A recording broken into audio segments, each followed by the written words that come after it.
Appointed.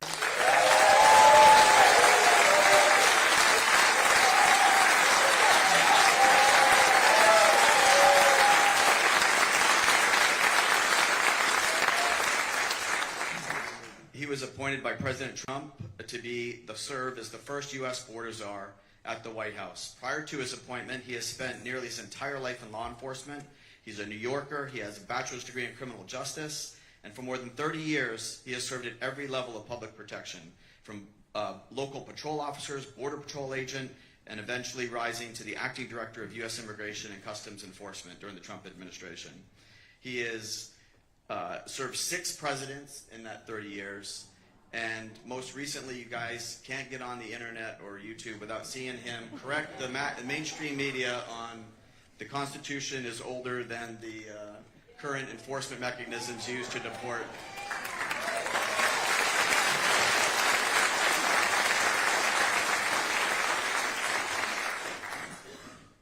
And next to me is, without question, over the last 8 years, the greatest governor in the entire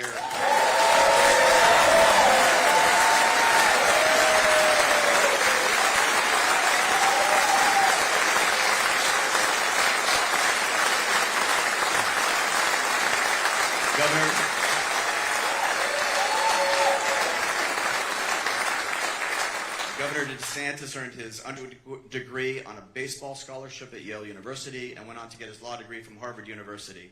When I first met the governor, I told him, "This is crazy. What a coincidence. I can't believe you went to Yale and Harvard. I went to St. Leo and Regent. I mean, what are the odds?" And I didn't ever get a scholarship, ever. But he has been a fantastic, amazing friend to New College. All of the transformation, all of the redo and resurgence of New College has been thanks to the governor leading on all levels, helping us to hire more faculty, recruit more students, adding the sports, redoing the entire campus, has all been due to Governor DeSantis.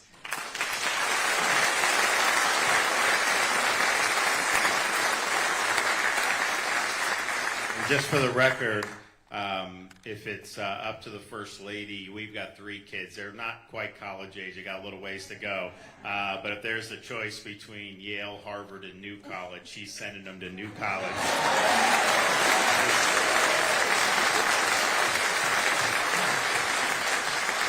And I'll just say, you can take any ranking. The 50 states, who ranks the highest in K-12 education? Who ranks the highest in higher education? Who ranks the highest in economic output? Florida has been #1 under Governor DeSantis in the entire time. It's just an amazing feat. And with him, as he mentioned, is the First Lady, who is an award-winning Emmy newscaster, First Lady Casey DeSantis.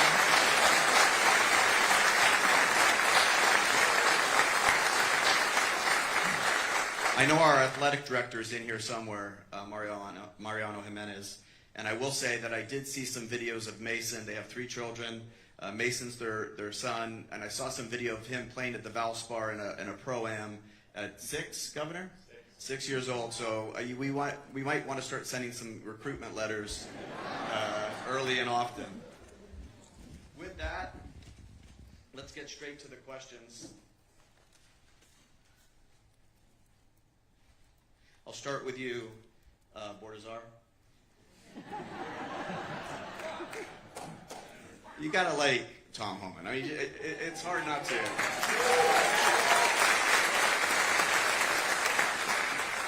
I told him, hey, there may be some protests, whatever, and he goes, I'm not coming if there aren't any protests.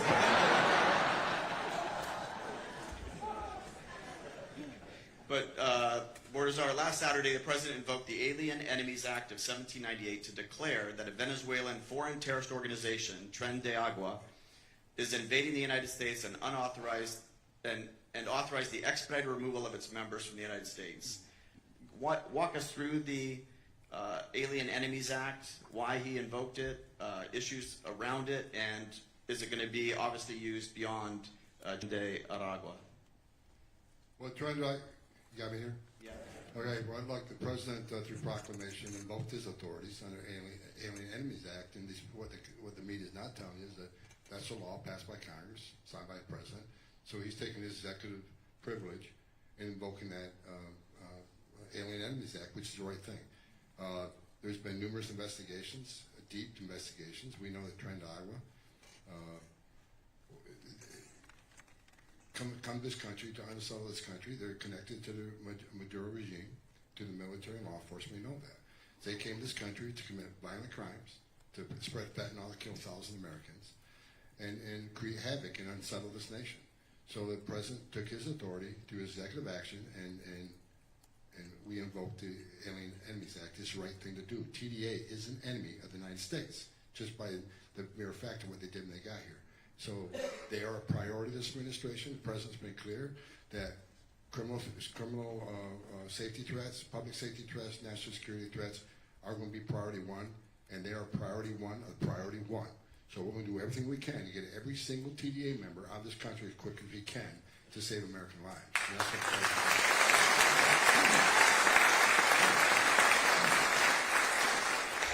And as a quick follow-up, talk a little bit about the ruling where we have a federal judge who says what you're doing is seeking an injunction against turning the planes around. Well, I found it remarkable that any district judge has the authority to overrule the president's executive orders. And what basically he wanted us to do is turn planes around in midair full of terrorists and bring them back into the United States, which is just ridiculous. And we didn't do it. Now it's under litigation. But as I've been clear, I'll let DOJ fight that out. I'm not a lawyer, I'm a cop, so we'll let the lawyers fight it out. But bottom line is we're not going to stop doing what we're doing. We're going to arrest aliens today. We're going to arrest TDA today. We're going to deport TDA today. We're going to deport criminals every single day. ICE is out there right now. I just looked at the numbers. There are about 40,000 arrested by ICE in the interior since the president took office. The vast majority of them being public safety threats and national security threats. They're not going to stop us. The district court judge isn't going to stop us from making this country safe again. We're going to keep moving forward.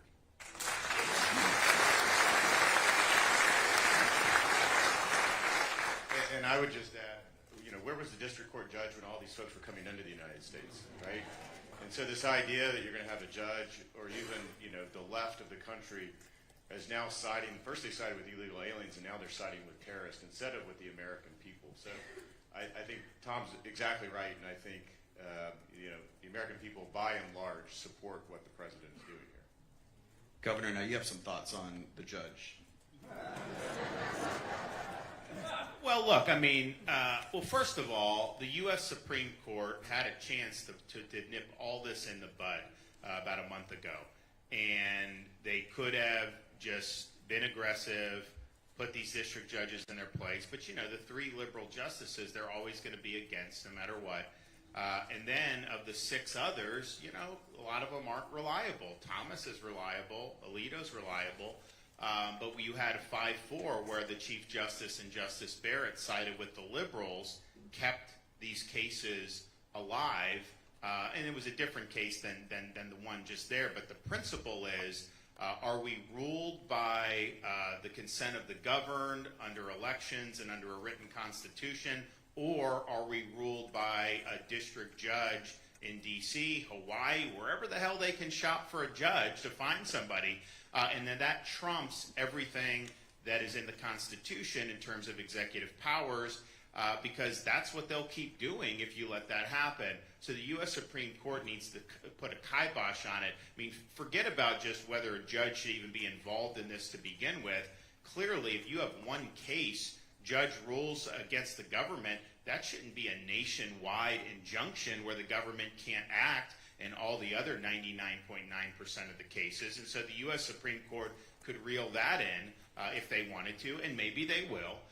But Congress, people say, these courts are out of control. They've been out of control for a long time. It got worse under Trump 45. We knew this was going to happen. This is the most predictable thing, that this is what the left would do. Congress has the authority to strip the courts of jurisdiction over certain issues. They can say you can't hear any case involving the removal of an illegal alien or the removal of certain classes. They could do that if they wanted to do it. They haven't done that. They haven't been aggressive on it, but that's plain in the Constitution. When Jefferson became president, they had problems with judges, they just eliminated these judgeships that they had problems with. They didn't even bother. So like none of these courts exist as a matter, other than the Supreme Court, none of the other courts even exist as a matter of constitutional right. That's purely the discretion of Congress to create and then set the jurisdiction.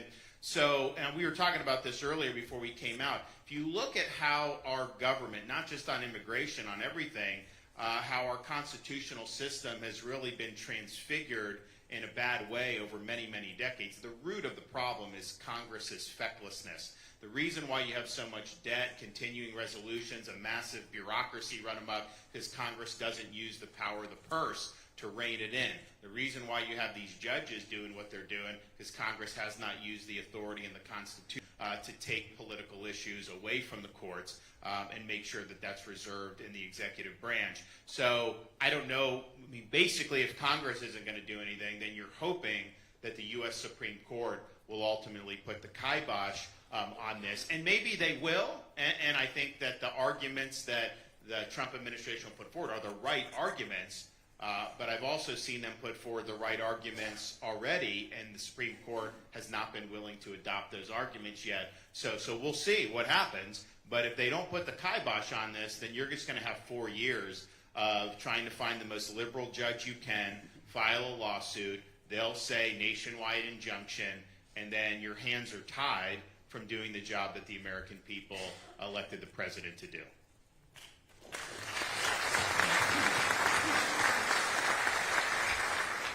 Secretary, I'll come back to you.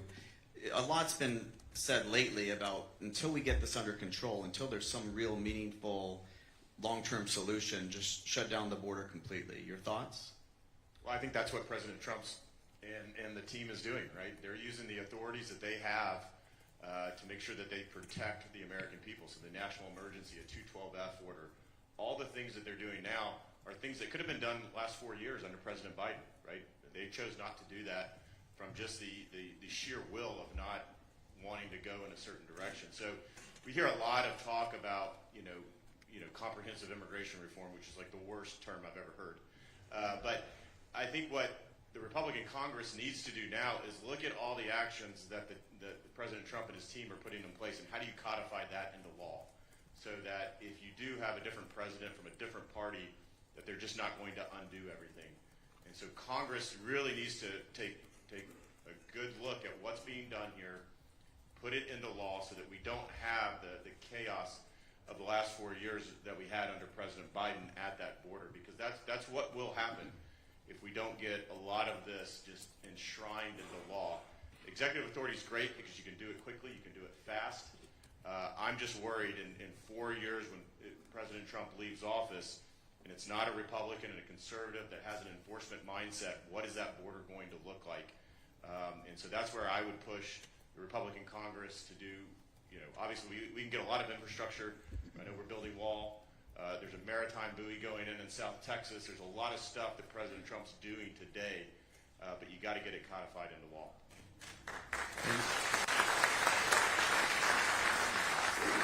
And they've really not in Congress done anything to codify any of these actions. I mean, let's just be clear. You came in, and it's almost like you have the Trump administration has gone 100 miles a minute on all this stuff. Everything but the kitchen sink to move the country in the right direction. Congress is like almost the opposite. Like they're on a 2-week vacation right now. They haven't voted to codify. They haven't successfully codified a single executive order. We were talking about the border wall. They just passed a continuing resolution, Republicans' votes, that did not provide 1 cent for the border wall. It was just a continuation of Biden's spending from last year. That's all it was. USAID, they go on cable news, this is so bad, and yet they voted to fully fund AID. Now, President Trump's not going to probably allow some of these grants to go out, which is great, but why wouldn't Congress at least do that? I mean, DOJ is doing all this stuff. So I think that they've not shown any inclination to do what Chad is saying needs to be done, and what will happen is you will absolutely see all that go up in smoke if a new president comes in 29 that doesn't agree with these policies. It'll happen like that. So, you got to start to think strategically. You got to start to think more long term. And it's great to see what's happened at the border for it to go down by 96, 98%, whatever, in 2 months when they said you needed some convoluted bill to be able to secure the border. That was obviously a lie, but it's been proven to be a lie. But you can just as easily pull in. They were literally going to foreign countries and flying people in to the country and dumping them all over the United States. And that happened for 4 years. So we've got to get this into law, and I think Congress really needs to be way, way more aggressive than what they've been so far.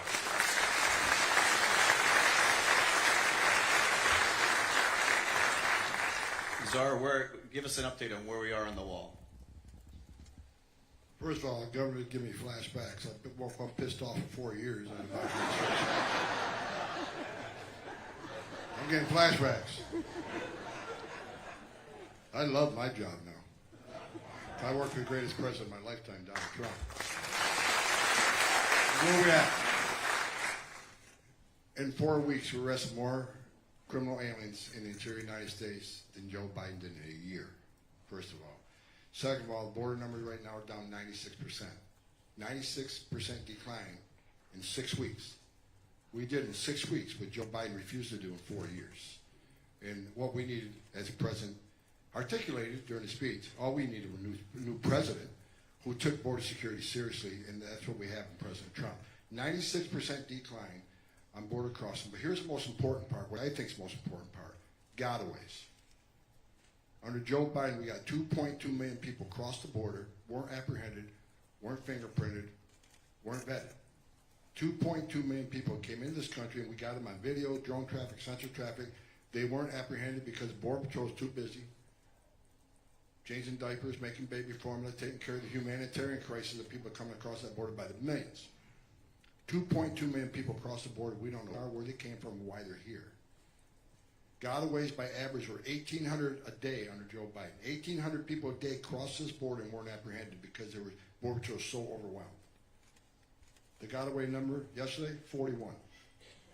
41. 1,841.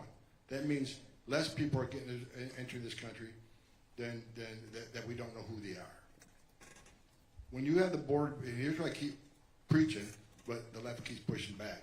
When you have a 96% decline in illegal border crossing, when 96% less people are coming, how many women and children aren't being sexually assaulted by the cartels? How many children aren't dying crossing that border? How many pounds of fentanyl is not getting into this country to kill Americans? How many people on the terrorist watch list aren't escaping this country? How many billions of dollars are the cartels not making? A secure border saves lives, and that's what President Trump has done. We were saving lives by the thousands simply because they have a secure border. We got more to do. Look, we were arrested about 3 times more than Biden did in 1 month. I already talked about that. In 1 month, we compare his month to our month, we're arresting 3 times more than Joe Biden did. That's not enough. We need to do 10 times more because he wasn't doing squat. So the media's been all over me, well, are you happy with the numbers? I'm happy, but I'm not satisfied. We're not going to rest. I'm not going to sleep well at night until every public safety threat, illegal aliens, eradicate the country. That's where we'll relax, and that's where we'll take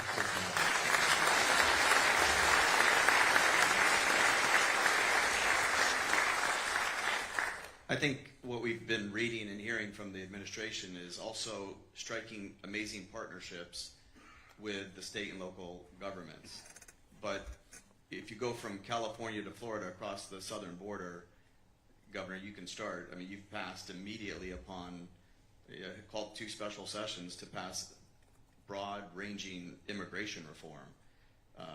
But I don't know if any of the other states have done it. Walk us through the reforms that Florida's passed and what needs to be done in the other states. Well, we've barely been focused on this since I first became governor. My first year as governor, Florida, we finally banned sanctuary cities, and it was something that they had not been willing to do. Part of it was political. They thought, well, you're not going to be able to win Latino votes if you ban sanctuary cities. It was just the opposite. We had a higher approval of that policy amongst Hispanics and Floridians than any other subgroup to ban the sanctuary cities. So we did that. In 2023, we did a series of reforms involving employment verification. We did things to hold illegal aliens accountable. We made sure so we've never done driver's licenses or allowed that, but these counties wanted to issue these ID. We said, you're not allowed to do that. Private organizations aren't allowed to do it. I mean, we basically want to remove incentives for people to come illegally. And so we did a lot over a number of years, but with the election of President Trump, that provided a great opportunity for us to be really, really significant factor in the enforcement of immigration laws in the interior of our country. I mean, we had been doing things like the maritime patrols. Remember, a year ago, they said all the Haitians were going to come in because of the instability. Well, we put all our assets there with the Coast Guard, and just the Florida interdictions have been almost 18,000 illegal aliens captured at sea and repatriated over the last year and a half. And now we're much better shape with President Trump putting more resources in. We did the transport program to places like Martha's Vineyard, which, was a big deal. But it was interesting because it kind of goes in what Tom and Chad are talking about TDA, the Venezuelan gangs. Most of the people on that first flight to Martha's Vineyard were Venezuelans. And the media tried to say, and I was running for re-election time. They go down to Miami, they find these, and they're like, it's going to be so bad. The governor made a huge mistake. Venezuelans are going to be mad at him and all this. And I didn't really believe it, but, you don't know, right? And so I remember the next time I was in Doral, like a week later, had like a group of these guys come up to me, Governor. I'm at some like cafe, and they all just started like hugging me and backslapping me, like, we're Venezuelans, thanks what you did, because they said that Maduro was sending a lot of bad people. President Trump's made this point, and so they saw what was coming in, and they knew that was not good for the country. So we did that. We did all that. But I knew we had to act quickly, so I called a special session of the legislature to take place a week after the president took office. I knew he was going to issue a series of executive orders, and we wanted to be able to capitalize on that. So ICE does not have enough personnel, Border Patrol does not have enough personnel and resources to do what needs to be done. So if we just say it's their responsibility, we're just not going to get the job done. Like, you have to supplement with state and local. Now, they're going to build up, but under Biden, all this stuff withered because that's not what they believed in. We have programs in federal law where state and local could be deputized to exercise immigration enforcement authority. So under Biden, our highway patrol, you could have an illegal alien driving drunk, putting people at risk, even running people over. They don't have a license, they're not here legally. Our guys, they could call ICE and say, hey, will you pick this guy up? But Biden's people weren't picking him up, so they had to just release him.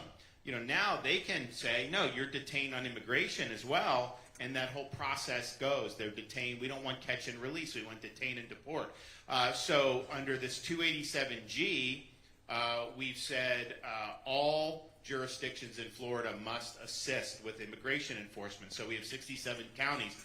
All 67 sheriffs have signed agreements with ICE. Those are not all conservative sheriffs, by the way, in Republican areas, but we impose the legal duty on them to do it. Same thing at the municipal level. We're now working through getting police departments to do agreements. And if ICE doesn't want to do an agreement with one, then obviously, but if ICE wants to help, then we're going to do it.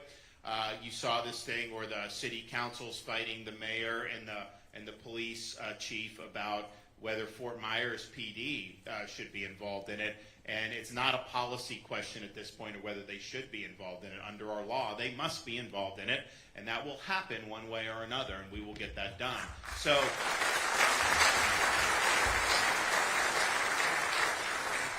we're the only state that called a special session to combat illegal immigration. We're the only state that's imposed an enforceable duty on all local, and see, the state, it didn't really matter. I didn't need to impose a duty because I immediately told all the state agencies, sign up and let's be part of the solution. We want to be on the team.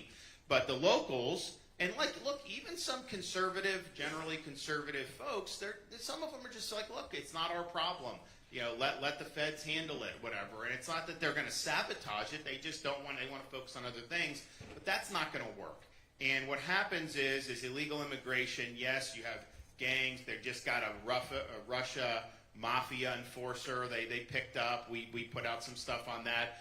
Some stuff with one of the Latin kings. I mean, so there you see all that for sure. But just the sheer number of people. We have almost 1 million people in the United States that are under final deportation orders, including tens of thousands in Florida. Why aren't they being removed? Why aren't we enforcing the law? But what happens is you cause a lot of stress on social services, schools, emergency room. Florida spent $600 million last year in emergency room for people here illegally.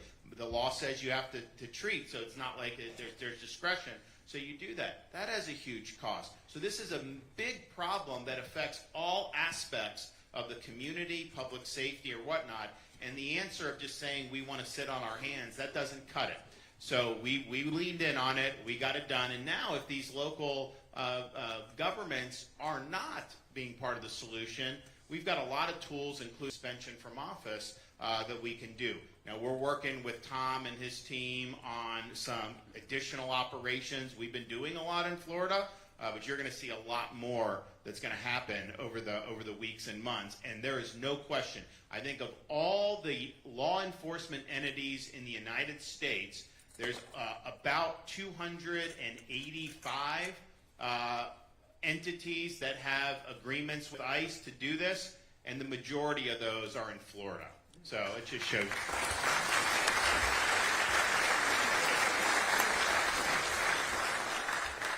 me just emphasize that the type of cooperation that Governor DeSantis is talking is absolutely critical, right? So if you look along that southern border, the state of Florida, the state of Texas are leaning forward. The amount of money the state of Texas has spent during the 4 years of the Biden administration trying to secure that border because the federal government was just absent from it is tremendous. But you keep going west, you run into New Mexico, Arizona, and California, and you don't have the same type of cooperation with federal law enforcement, or even there at the state level. You have in New Mexico where they're trying to ban private companies from detaining individuals and deporting them. And so there's just a different mindset, and I think that you see both here in Florida and perhaps maybe even to a lesser extent in Texas, that's what real cooperation looks like. That's when the state and the federal law enforcement are working together to protect those communities, and that is a model. What Governor DeSantis is doing here in California and in Texas, that is the model that we need around the country. Just because you don't live on the border does not mean that you're not impacted about what's going on the border. And so we see a number of states lending National Guard support and others, and I think that's great. There's certainly more that they can do, as the governor's outlined, having their law enforcement engage in this fight to help Tom and the folks that he's directing, I think is absolutely critical. And I think more and more Americans, more and more elected officials are starting to understand why that's important. And just to be clear, New College Police Governor has done their 287G to cooperate. Nice. Well, that was another thing. So in this special session, I talked about we had worked on removing magnets and incentives to come. But, one of the things that had been done in Florida 10 years ago, 12 years ago, before I was a governor, was doing in-state tuition discounts for illegal aliens. And I'm just thinking to myself, like, why are you giving a discount, but yet you live like in Valdosta, Georgia, and you're a U.S. citizen, you got to pay a lot. It just makes no sense. And so as part of this package, that provision what was repealed from Florida law. And so, it's like these folks make, states can make bad policy in the past, but if you correct it, I think that's a really good sign. And I had been working to get that done the entire time I was governor. We almost got it in 23. It always would magically fall out of the bill before the bill passed. And then this time, we were like, all right, we got to get it done. So I think that's really, really good. And I think, New College being a part of the solution is great as well. Yeah, and just to be also clear, I voted against that bill 10 years ago, Governor. And it's where I learned my first good lesson. When someone says to you that you're on the wrong side of history, it means you really are on the right side of history. Having said that, though, the incentives are a real issue. And I think the biggest incentive, and I'll go to you, Czar, What about birthright citizenship? I mean, you just get across the border, you get here, and then you're born here, you're a citizen. Is that something that needs to change? Well, I'll say this is an enticement. It's a magnet for more illegal immigration. For example, under President Obama, a lot of families came across, a lot of single females came across, and Jay Johnson was the secretary at the time, and I respect Jay Johnson. Didn't agree with him all the time, but his door is always open. He heard me out, right? So, despite all the hate on Trump, President Obama approved a family operation where these family groups who've been ordered removed because they lost their case. And 90% of people who claim asylum at the border will end up with order removal because they simply don't qualify for asylum. They're coming here for a better life, I get that. But they're not escaping fear and persecution from their home government because of the race, religion, and political affiliation. So make a fraudulent asylum claim. So we had hundreds of family units that were ordered removed by the judge.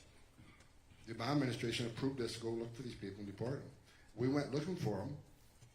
44% of these family units, the mother's already had a U.S. citizen child or was pregnant with a U.S. citizen child.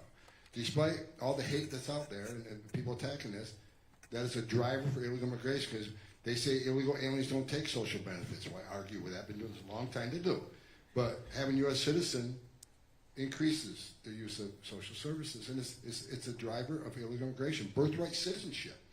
Russia and China, the two biggest countries, where they come here on a visa, visitor visa, tourist visa, and they're pregnant. They have a U.S. citizen child while they're here. They're not here for be a tourist or a visitor. They're here to have a child and become a U.S. citizen. So I think the Supreme Court finally needs to answer that question. You know, I'm not a lawyer, but I can read. I don't think it's clear that illegal alien that has a child in this country is automatically a U.S. citizen. When they keep going back to the Wong case, the Wong was actually here under immigration control. They were here legally. They weren't citizens, but they're here illegally. They were here under the control of the government. So we'll see what the Supreme Court says. I hope the Supreme Court will decide the right way. But I have the same fear as you have. But it's the driver of illegal immigration. And here's where I need people to understand. I know I've got some haters out there, and I love that. Because I'm not running a popularity contest. When people are saying this is just innocent illegal immigration, there is no such thing. Because if you wore my shoes for 34 years, there's a whole ugly underbelly of illegal immigration. 31% of women that make their journey get sexually assaulted. Fact. While I'm talking to you right now, women are being sexually assaulted as part of their fee to cross the border. Luckily, because of President Trump and border down 96%, less of that's happening. But illegal immigration is not a victimless crime. I've done it for a long time. And it's a right way and wrong way to enter the greatest country on earth. We got millions of people standing in line, taking their tests, doing their background investigation, paying the fees. They're sitting in the back seat while millions of people in the Biden administration cheated the system. They can claim they're asylum seekers all they want. Okay, they're seeking asylum. Well, here's what you need to understand. Nearly 90% of everybody who claims asylum at our southern border end up with an order removal, which is why we need to do a massive deportation operation. Everybody says, well, what a racist thing to say. No. When you have a massive illegal alien crisis on our southern border by the millions, and we know 90% don't qualify for asylum, people on the left can say they have a right to claim asylum. They have a right to see a judge. They have a right to due process. And we made that happen. But due process doesn't mean squat if the final decision of the courts isn't carried out and executed. That's what due process is. So it says 90% of millions of people came across the border to be order removed.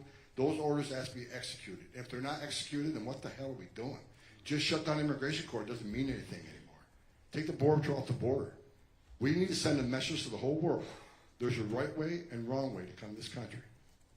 There's a legal way to do it. If you want to be part of the greatest nation on earth, breaking our laws shouldn't be the first thing you do.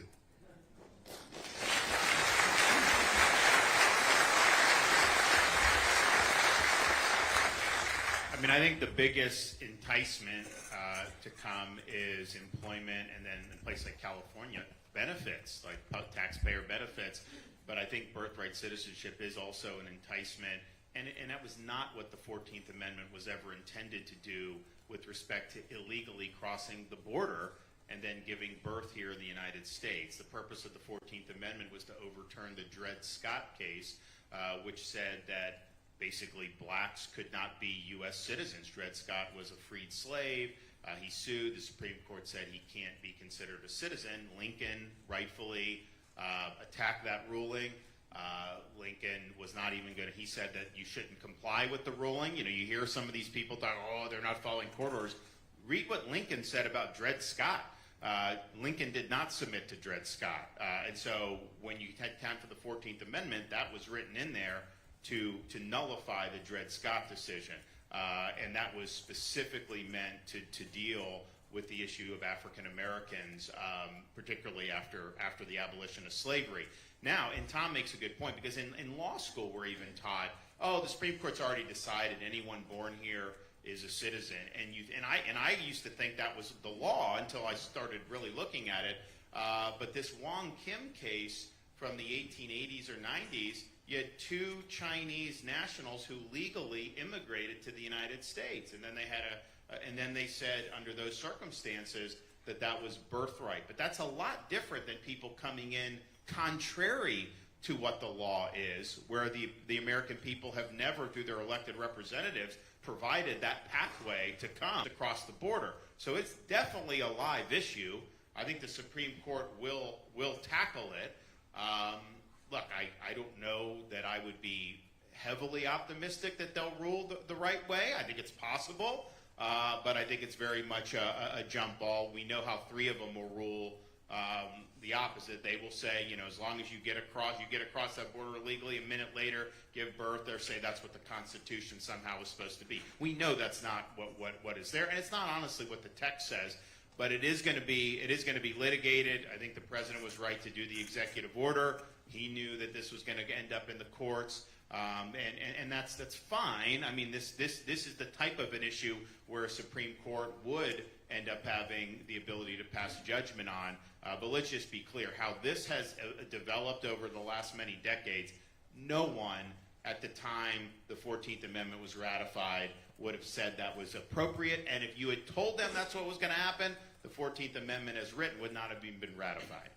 Yeah, I agree. I think this idea that, and I think President Trump and his team was very smart. You know, the executive order is very specific about birthright citizenship, and they knew it was going to get into the courts, so I certainly agree with that. But they started focusing on those folks that come to the United States illegally, and whether they have or their children have a right to citizenship here, and I think that is something that certainly needs to be decided. But Tom brought it up, and the governor's brought it up, this idea that you have a right to asylum, or you have a right to a student visa, right, the Columbia student who is being deported, or that you have a right to a green card. I think the left has misconstrued that for so long. You don't have a right to any of that. That is a benefit. That is a discretionary benefit that the United States government provides you. And embedded in that are restrictions and things that you need to do to adhere to that. And so this idea that you can't deport students, or this idea that you can't deny green cards or even remove people with green cards, of course you can. That's a discretionary benefit in immigration law that the United States government provides. And when you don't adhere to certain principles and certain requirements, well, guess what? You don't have a right to that.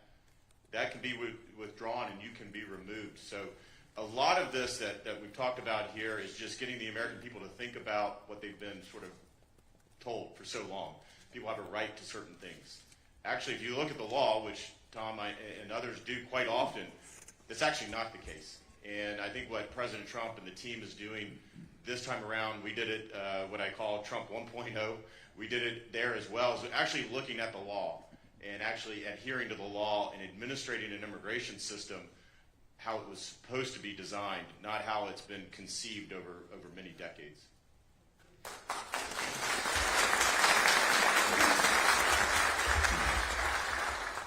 I think part of the problem that you're hearing, and I'll give this to you first, Czar, is we live in Florida, and we have Governor DeSantis. And when we have local officials, I don't care if it's in the judiciary or county commissioners, city mayors, it doesn't matter, not following the law, he exercises his constitutional authority and removes them.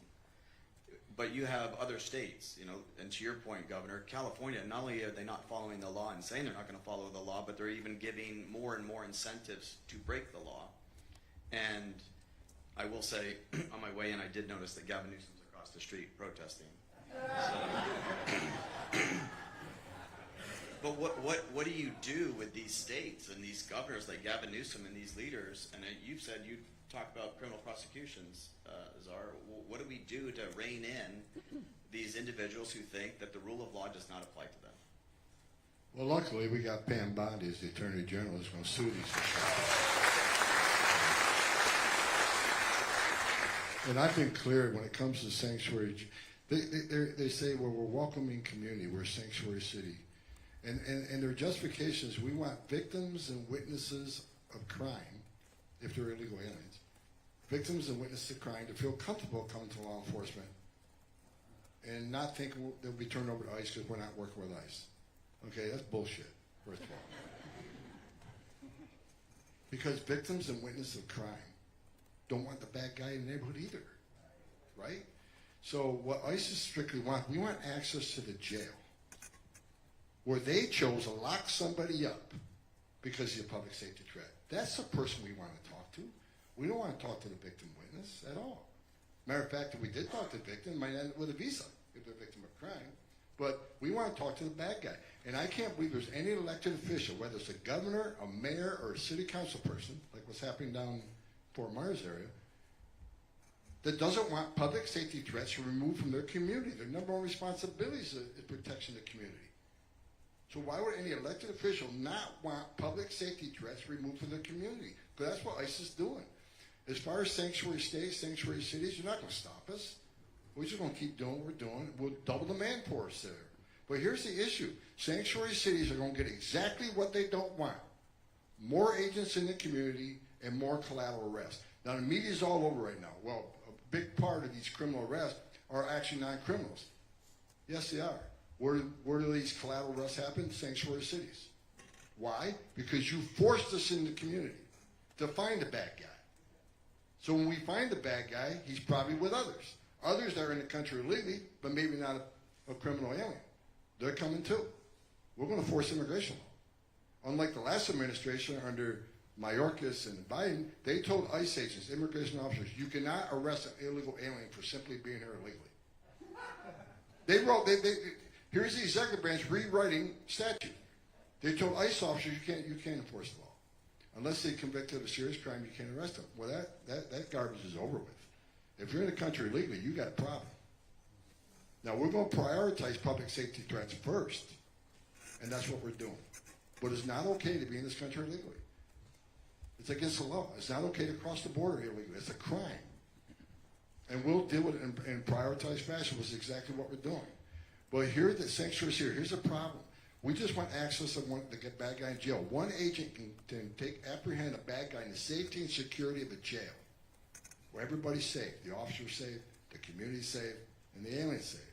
But when you force us in the community, it puts officers at great risk. Now they have to arrest a criminal alien on his turf who has access to who knows what weapons. It puts the community at risk of further crime. Releasing a public safety threat back in the public is just dumb. Give us the guy in the jail. And I would say any elected politician, you go to the immigrant community, because look, the immigrant community, even those who are here illegally, despite them being here illegally, the vast majority are family people. They want to raise a family, and they're God-fearing people, and they don't want pedophiles in their neighborhood either. They don't want someone arrested for DUI 10 times in their neighborhood either. Go to the immigrant community and ask them one question. Would you rather have ICE in the jail or your community? What do you think they're going to say? The jail. Because they don't want public safety threats running around their community either. And we're the most TDA and MS-13, who they victimize? The immigrant community. So I'm sick of the sanctuary city politicians saying we're protecting the immigrant community. No, you're not.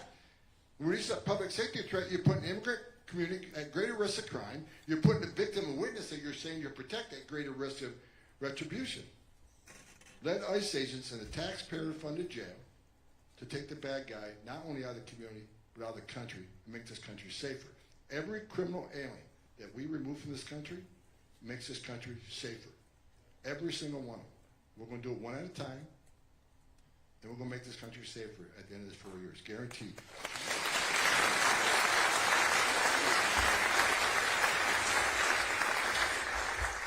I think I want to just underscore something Tom said.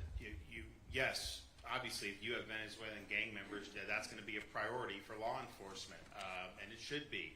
But that doesn't mean that people who are here illegally or not part of this gang or have not been convicted of a crime that somehow that means you're fine. Like, oh yeah, nothing wrong. But you do hear this rhetoric where you have law enforcement say, oh, well, if you come illegally and you commit crimes, then we're going to go after you, but not somehow short of that. If that's the case, you have 20 million people here illegally. I don't know what the number is, but I would guarantee you the overwhelming percentage of those people have not been convicted of separate crimes since they've come. So if you say the only trigger for being deported is being convicted of a separate felony in the United States, then you are basically saying we have a de facto open border. If you don't have interior enforcement, you do not have control of your country. And so one of the reasons why we wanted to do, we do highway patrol, all these other guys, is because they have interactions with people who are here illegally who have not been convicted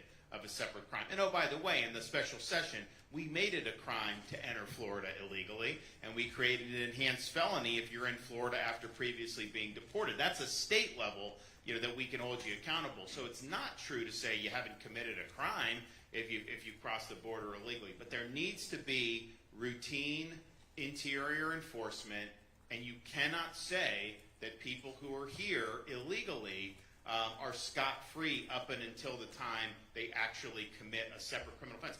I want to get them out before they commit an offense against someone. Why would we want more victims to be able to do? So there's a priority, there's limited resources, and you have to apply that intelligently. But we cannot have like this rhetoric, and you hear it a lot on Republicans will say that, okay, yeah, we're only interested in people who have committed these serious crimes once they've come here, and we're somehow not interested just because you came in illegally. That's not the state of Florida's policy. We're holding you accountable if you've entered the state of Florida illegally, as you should be held accountable for. And if I can, let me foot stomp for you just a second, because the government is exactly right. The message you want to send to the whole world is, enter this country illegally, which is a crime. Just don't commit another crime, you're good to go. You're never going to solve the border crisis. You're never going to fix it. That's why we have to do what President Trump is doing.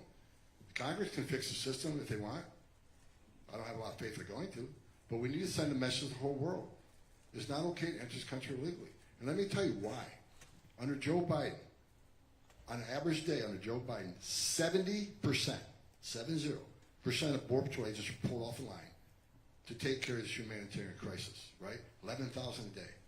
And they were actually changing diapers, making sandwiches, making baby formula, taking people to hospitals, dealing with this humanitarian crisis. When you take 70% of agents off the line, in some sectors in the last couple of years, they pulled every single uniform off patrol because they have overcrowding. And the only thing the Biden administration was concerned about, we can't have overcrowding because the cameras catch that. We can't claim the border secure. We got overcrowding in these facilities. So their number one priority was process quickly, release quickly, because there's no overcrowding, there's nothing to see. But when you overwhelm the border towards 70 to 100% of agents pulled off the line, what happened? Enough fentanyl came across the border to kill 250,000 people. Sex trafficking was up 600%. The death of aliens crossing the border were at a record high. 4,000 people died crossing the border. Basically because the Border Patrol wasn't there to pull them out of the river or save them in the desert. Record number of Americans died, a record number of illegal aliens died, sex trafficking up 600%. No one suspected terrorists, over 400 people on the terrorist watch list in 4 years on the southern border. President Trump had 14 in 4 years. So for those that want to say it's just simple illegal immigration, innocent, no, it's not. Because when you overwhelm the system, all these other bad things happen. So securing the border, which we're doing right now at record levels, you're going to see fentanyl deaths decrease, sex trafficking will decrease, deaths of illegal aliens will decrease, the cartels are going to go bankrupt. This is the right thing to do. Secure borders saves lives, and no one can prove anything different. The data speaks for itself. A secure border saves American lives, it saves aliens' lives. That's a fact.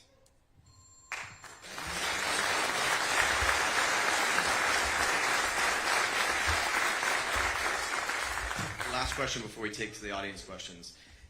What you're talking about, though, you, Governor, said that the Congress is feckless. You said you don't have confidence.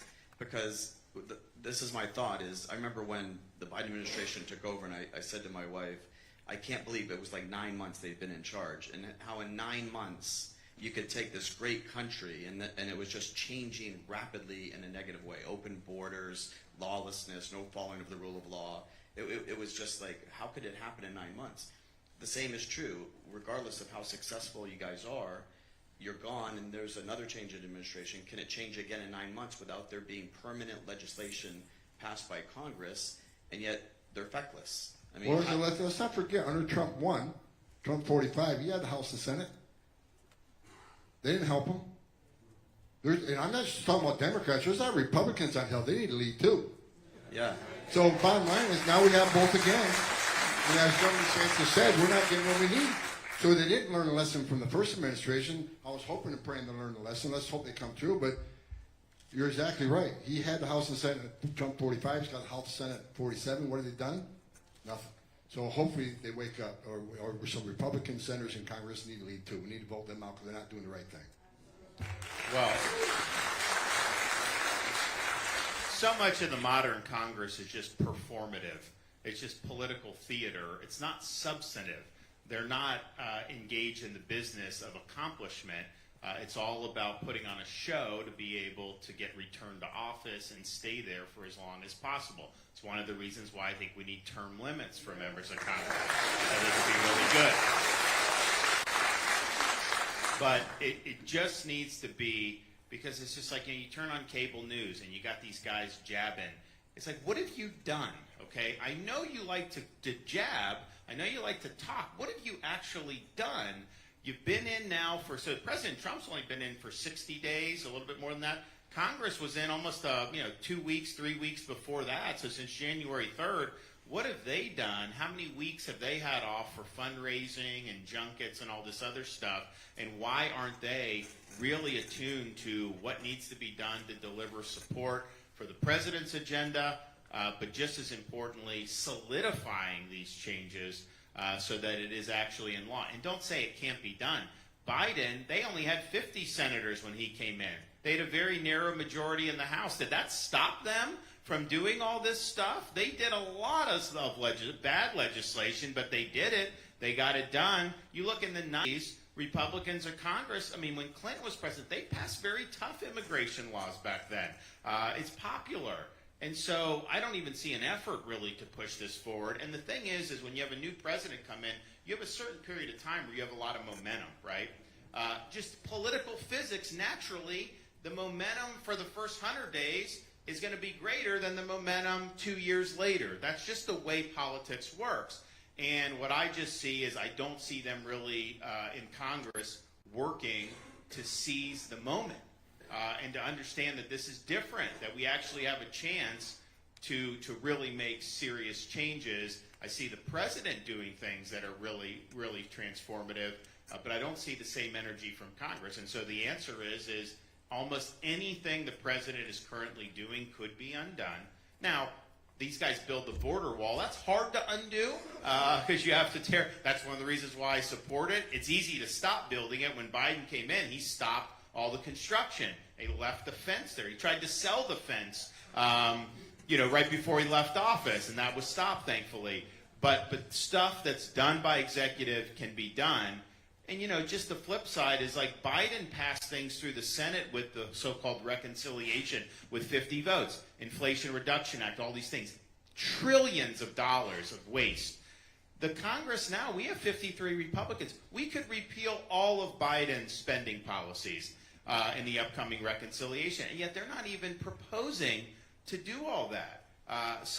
Look, it is what it is, and so, we just got to hope that these guys on the administrative side are able to get as much done as possible, and maybe that creates enough momentum where no one in the future would want to reel it in. And I do think the Democrats privately admit that Biden's open border was one of the key factors in them losing the White House, because it was just so outrageous and indefensible that a lot of voters who may have voted Democrat in the past, were enchanted by that.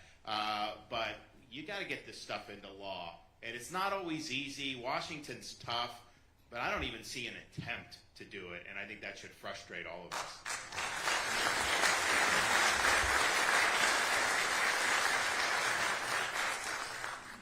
I agree. I say to my wife that if the only two things that happen in the Trump administration, notwithstanding all the great work you guys are doing, are term limits and a balanced budget amendment, the country's saved for another 200 years.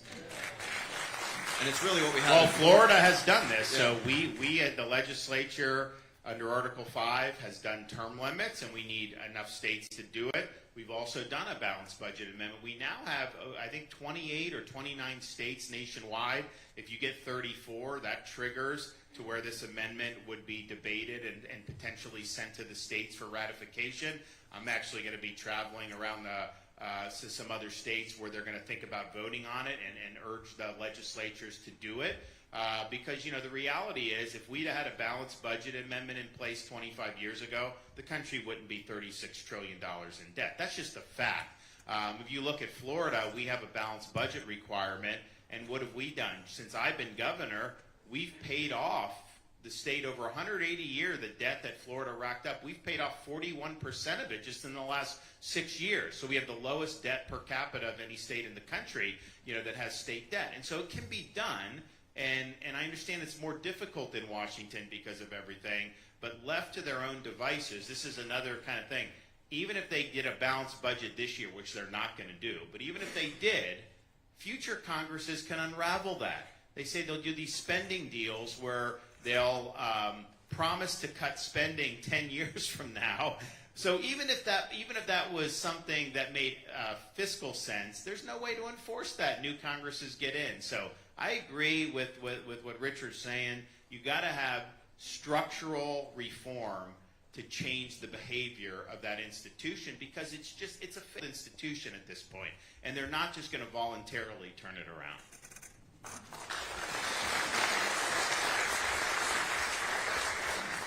Let's start with you. A question from the audience, Secretary. What do we do with the use of migrant workers?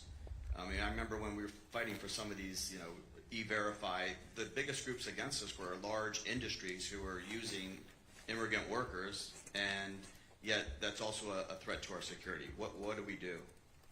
Well, yeah, I mean, obviously E-Verify should be mandatory. Right now it's voluntary in many parts of the country, so it needs to be mandatory. Look, this idea, and I keep hearing this, which is, you know, as President Trump and Tom and others, they're going to deport the labor force, and that's going to have a devastating effect on the economy. I don't subscribe to that. As Tom has indicated, obviously they're focusing on criminals and criminal actors. So whether they work in ag or whether they work anywhere, you want criminals out of your community, and I think that's critically important. There are legal ways to get certain groups, agricultural workers, seasonal workers, right? You got H-2A, H-2B, you got H-1B, high-skilled visas. You got a number of visa programs that are designed, but they're just mismanaged. They're mismanaged. They've been abused over time, and so again, we'll come back to Congress. Congress actually needs to do its job and actually reform the legal immigration system so that we have workers here for the economy that's built today, not an economy of 3 decades ago. And so it just doesn't work now. And so if you incentivize workers, if you incentivize employers to come into the country, get vetted, do your job, and if you're seasonal, leave, come back the next year and have it repeat over a period of time, you're going to see both migrants and others take advantage of that, but the system is just broken today. And I think if you talk to anyone that's involved in that or trying to get workers or anything else, it's absolutely broken. We need to do our best to protect American jobs at the same time, and I think that gets lost. So there's a number of things that can be done, but because I hear from a variety of groups this idea that maybe we shouldn't target this group or that group because they're really critically important to the economy. I don't subscribe to that. I don't think the economy is going to fall apart because Tom's deporting people. It just doesn't work that way. And so there is a way to bring in the right workforce, a skilled workforce or an unskilled workforce, to make sure that, again, we have the economy that we need because, just from my perch, the United States is the strongest and has the ability to exert power internationally when we have a strong economy. Economic security is national security, so making sure that we have the right workforce, that we have the right economy here, President Trump's focused on that is absolutely critically important. Making sure that we get the bad people out of the country is a part of that, but making sure also that we're bringing people into the country on merit-based, right? Get rid of these diversity visa lotteries. Get rid of all this, just handing out green cards left and right. Let's bring people in that are going to contribute, that aren't going to be on welfare as they come into the country, and focus on that. And unfortunately, that is a role that Congress has to play. They're not good at it, unfortunately. And we'll see if the Trump team can actually push that conversation along, because it needs to happen. And so, we when we did our E-Verify, we get reports. Hey, there's all these laborers. It looks like they're going. Our guys would go. They run these H-2A visas, and so there's no limit to this, right? People can bring in H-2A workers, and you can. There's criticism to that program too with how it's done. But when they're bringing in illegal migrants, they're doing that because they can pay them less than they have to pay to a worker. That's why they're doing it. And so basically it's a business that is socializing the costs of its operation to taxpayers. Because you bring in someone illegally, who pays for their health care if something goes wrong? You do. Who pays for their kids' school if they bring it? You pay for the kids' school. Who pays for the effects of traffic accidents, everything? They don't have insurance, and not them. You're going to have to bear that cost. And so it's a way to just have dirt cheap labor and then export all the associated costs with that to the general public rather than hire people legally. And you can hire these H-2A workers, but you can hire people illegally for cheaper. And that's all it boils down to, is just a desire for cheap labor. So the question is just satiating that, is that the best policy for the United States of America at the expense of everything else that flows from that? I don't think so. And I think we've chosen to go a different way in Florida. And I also look, they said when we did E-Verify, we got big resorts, we got all this. They said, oh, you're not going to be able to hire people or whatever. And one, that hasn't been the case in Florida. Yes, we had people that left because of those rules. But you've also been able to hire other people. And what's wrong with expecting, our young people to be working part-time now? I mean, that's how it used to be when I was growing up. Why do we say we need to import foreigners, even import them illegally, when teenagers used to work at these resorts? College students should be, all this stuff. It's like you go 30, 40,000 in debt to just take loans, but you're not expected to work at all. So I think the priorities have been jumbled, and I think there's absolutely people that would be able to do. And then even these legal programs, I'm sorry, these H-1B visas, that's used to pay cheaper than Americans. That's why they bring them in. They say, oh, it's the best and the brightest. Well, 75% of H-1B visas come from one country, India. Why? Because that's where all the companies are that are in the process of brokering these visas. So it's evolved into a total scam. You've had situations in Florida where the American workers are training their H-1B replacements. So they get fired, H-1B gets less money to come in, and then they do. And the H-1B is indebted to the company. So if Microsoft brings an H-1B, that person can't just jump to Google or somewhere else. You have to stay with it. So that's another giveaway, and they're operating at least ostensibly within the confines of the law. But there's a notion out there that somehow people think, and a lot of elites assert that somehow Americans just don't cut it. And I don't agree with that. And we can't agree with that if we are, in fact, the greatest country in the world. So rule of law will work. Following the Constitution will work.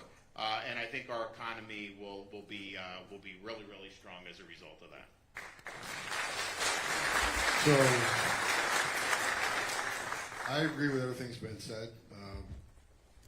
Of course, I'm not an import program, I'm in the export program, so I'll deal with the exports. But let me give you one real-life example of what happens every day across this country. And it's a true story. I put a new roof on my house, had storm damage. I had to call 6 different companies before I got a company to guarantee me a legal workforce. Well, father and son showed up, and he was hoping I just need a roof repair and not do a whole roof because the father and son didn't have the ability to do that. So talking to him, I said, no, I need a whole roof replaced. So I talked to him, I said, well, how long have you been in roof business? Here's what he shared with me. He employed 20 U.S. citizens to get on the roof, pay him $20, $25 an hour. But he couldn't win a contract. He went bankrupt because he couldn't win a contract with these other companies that illegal aliens were paying $7 an hour to get on the roof. So he couldn't compete. So what happened? He laid off 20 U.S. citizen employees. That happens across this country every day.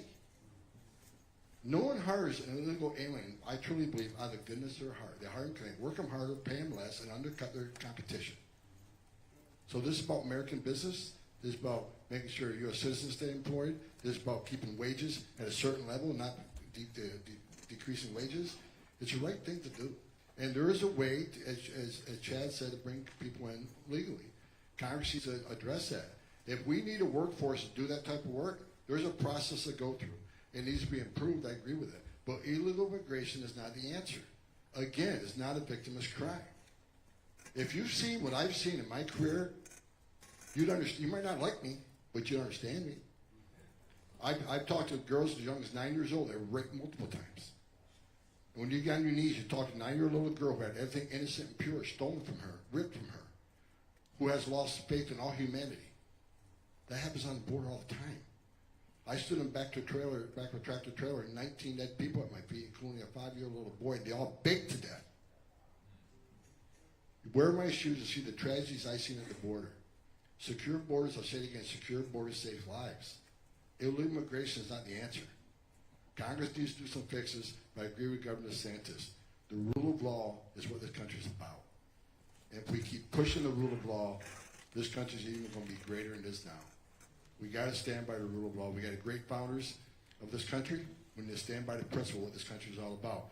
People can come to this country. We're the most welcoming country in the entire world. We bring more refugees and visitors to this country through the legal process than any other country in the world. Matter of fact, almost more than all combined. We're the most giving country in the world. And we won't change that. But we got to have a rule of law because people are dying. Bottom line. That's why, as far as I fight.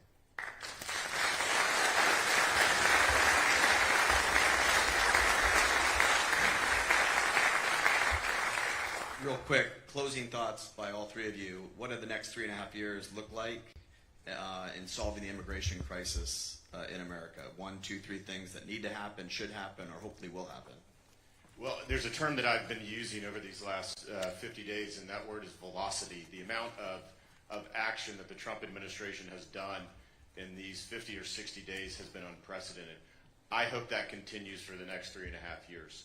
I hope slow down. I think there's so much change that can be done, not only at the border, not only about removing individuals, but also on that legal side, and really need to fix that because it is being abused, as the governor said, and so there's a lot that needs to continue to be done on border security and on immigration. So if the pace continues, we'll see if folks can keep up with it. I think there's a lot of folks that are tired, not Tom, but others, 60 days or so in, but that pace needs to continue. I think that's what the American people voted for last November.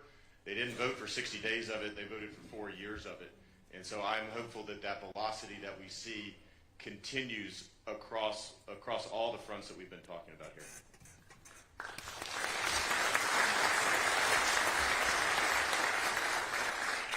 First of all, I got a hard job. You probably don't know this, but I'm 30.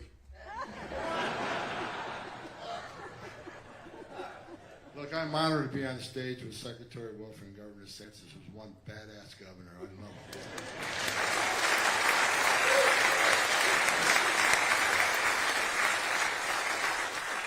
They both need a haircut.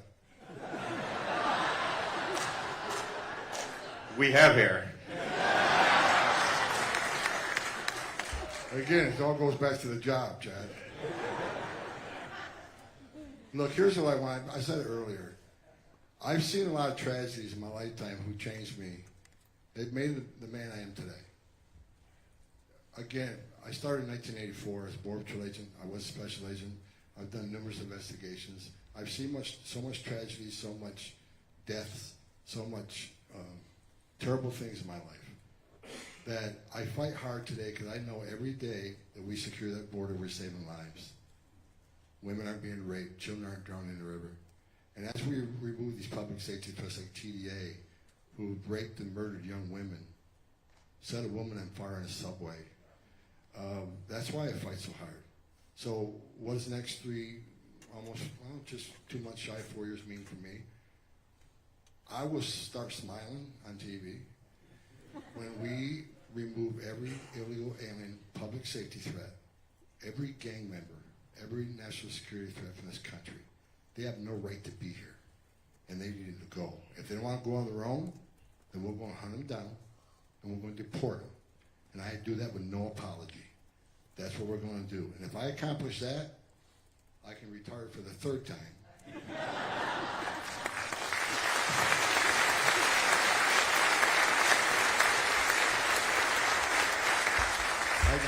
I got the greatest wife in the world. The best thing ever happened to me. I'm sure you're in the same spot as I am. Who's been through hell. I got death threats. You see a lot of security detail around me because I got more death threats than you can imagine. You know what? But I'm not going to shut up. I'm not going away. Bring it. Because I'm going to do my job. Of course, Trump's going to do his job. What I ask you to do, when I leave today, here's what I want you to do. You see an ICE agent, you see a Border Patrol agent, you see a Florida State Trooper, you see a cop, walk up to them and just thank them. Because these men and women are putting it on the line every day. While you're sleeping in your bed at 2 o'clock in the morning, there's a Border Patrol agent standing post on a dirt trail someplace who's going to take something on. A sensor goes off. Is it just an illegal alien looking for a better life? Or is it a heavily armed drug smuggler? They don't know, but they're going to take it on. I know because I did that job. So God bless the men and women of the Border Patrol. God bless the men and women of ICE. And God bless the men and women who carry a badge and strap a gun to their hip every day to keep it.